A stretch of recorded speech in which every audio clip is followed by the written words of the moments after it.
green tomatoes. You slice them up. Here we have a mixture of flour, salt, and ground black pepper, eggs, and here is breadcrumbs, parsley flakes in chives.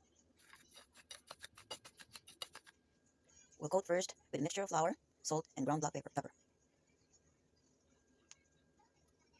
Then we'll dip it with a beaten egg, and we'll dip it to our breadcrumbs with the chives and parsley.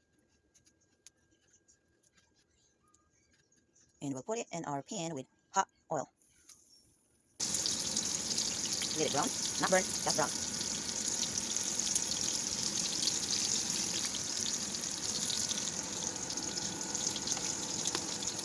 It's not too deep.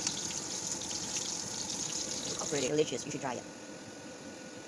Man, this is my breakfast. My fried green tomato. This one with you? Yes. Can I watch my show? Really? Okay.